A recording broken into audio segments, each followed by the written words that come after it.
why someone's house might not be selling. I mean, maybe it's been sitting on the market for a second, maybe the sellers are getting a little bit antsy. Well, I think the top one is price. Average consumer out there today, average buyer, is very sophisticated. Curb appeal is really important. You want to drive up and you want to really fall in love with the house, can't wait to get inside.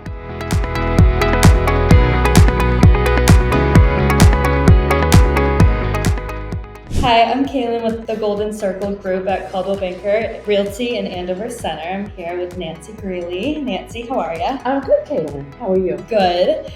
So I wanted to ask you some questions about why someone's house might not be selling. I mean, maybe it's been sitting on the market for a second, maybe the sellers are getting a little bit antsy. And I think it's important to address what happens when the house doesn't sell. Well, I think the top one is price. Average consumer out there today, average buyer, is very sophisticated and very well informed by their agent what true value is today.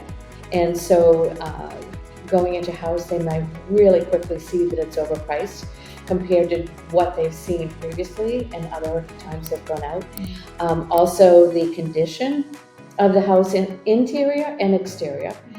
So anything that can be remedied before it goes on the market is the best way to approach it.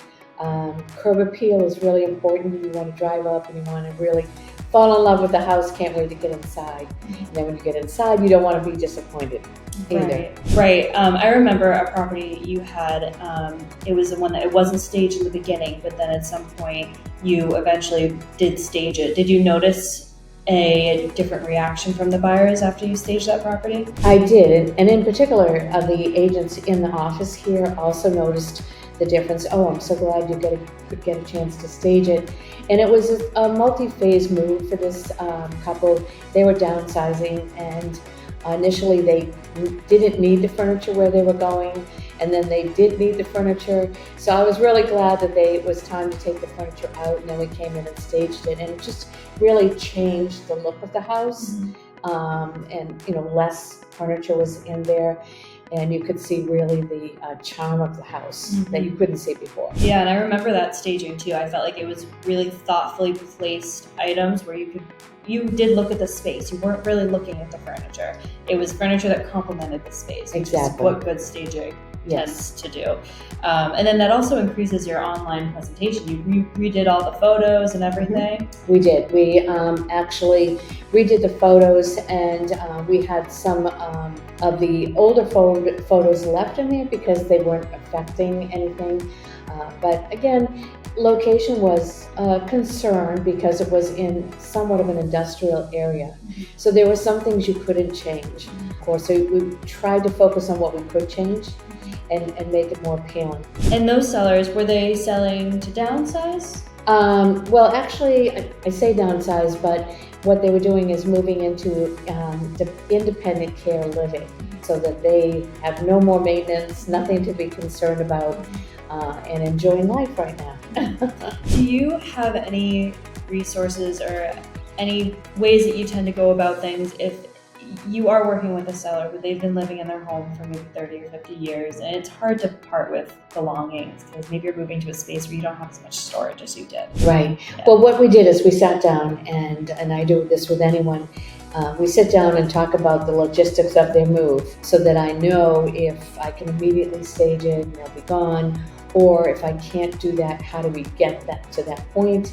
And those that have some decluttering to do, I talk about the vendors that I use and recommend different vendors that come in, and I have a few that will just come in and say I can declutter, whether it's going to be given to an estate vendor company that can maybe sell that, or whether it's going to be given to, say, Lazarus House or Project Home so someone else can use it, or whether it's just going to be hauled away and as trash.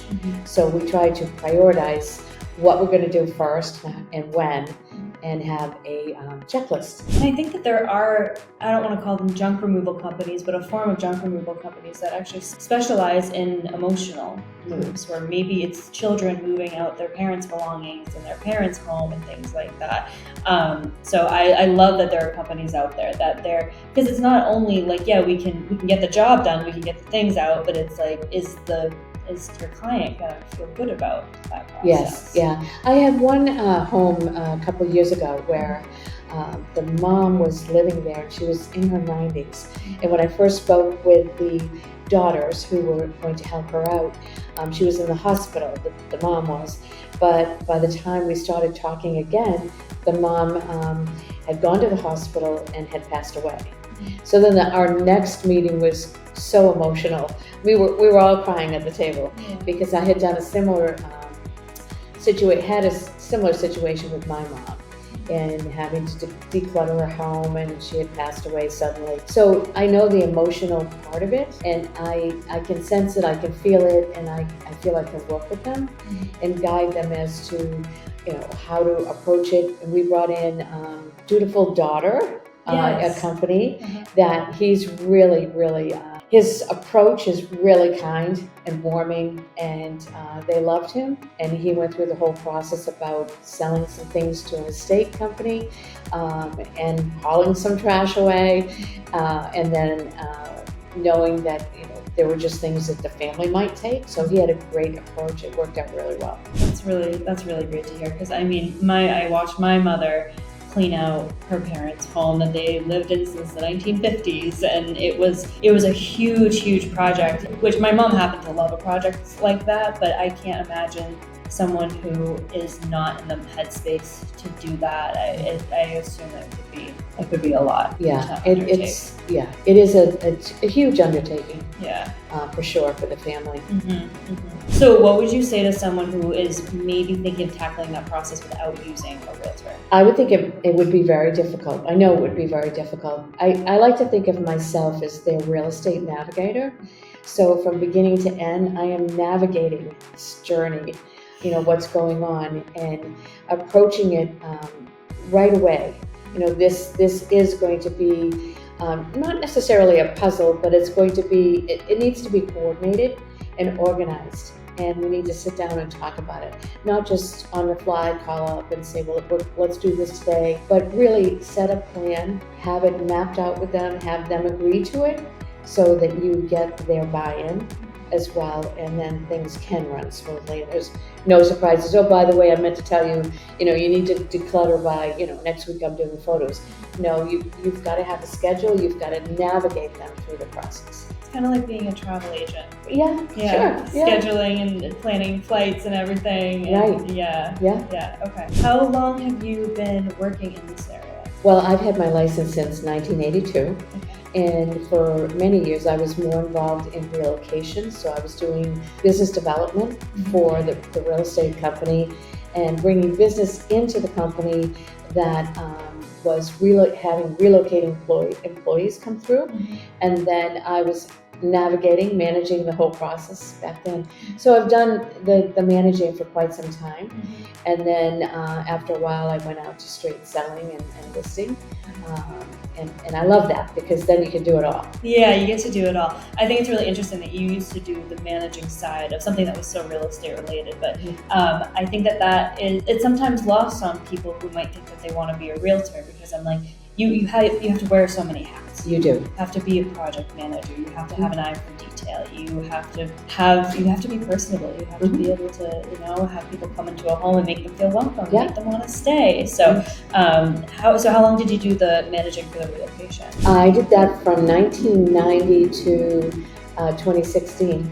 Wow, so you got long time. A long time. You got good experience with that. Yes. What is exactly relocation? Like, what does that entail? Well, that entails a corporation relocating someone from, say, Georgia to here, and that's a tough move.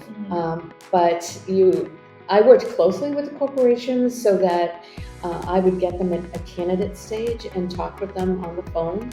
And they wanted me to be realistic with them about the move and the housing and so forth. And then I would check back in with the company, and I'd give my opinion of whether I felt financially they could make the move and emotionally. And sometimes you had families with kids in middle school or high school, and those are really tough moves. And sometimes the the employee would come alone and go back and forth if the company allowed it, and gave them an allowance to fly back and forth to the child or children were out of school. So sometimes that was the relocation. So first it was renting to them or having a long-term hotel stay. But there's a lot of cost in an employee relocating someone. Yeah. A huge cost. I bet. So it seems like it was also, you got a lot of practice managing the emotions of someone who's going through a move too, Yes. which I'm sure really helps when you do have a seller who they need to downsize, or maybe there was a death and they need to clear out the house and things like that. Exactly. What was something that really stuck with you on, this works with managing the emotions of someone who's going through a stressful or an emotional sale? Well, I think being honest up front, because then they can come to terms with it. You really want to show them and give them a good picture of what they're facing. So we actually did area tours, where I would pick up the family at the airport or the hotel, and I would take them out to a location, say bring them to the Andover office, and they would go out with an agent and tour the area, and then I would take them to lunch and then take them to another area, say Acton. And so I was trying to have it geographically reasonable to them, their commute, and also to provide good schools, and also to keep the spouse, happy as well, not out in the country or in the country, whatever they were comfortable living. So it was a lot to go through up front, but it was giving a really true picture of what they were going to be facing. And everyone must be so different. Yes, yeah. There's no rule book. There isn't. In all these years I've been in the real estate industry, I don't think any one transaction is like another. And there's always some different twist or component going on. And that's why you learn something new every single time, You do. no matter what. Yeah. Every day. And you're more experienced for the next one. Yep, I call it, you're getting some seasoning. Yes. Yes, Yeah. that's my term that I use. Well, thank you so much. This was lovely. It's great.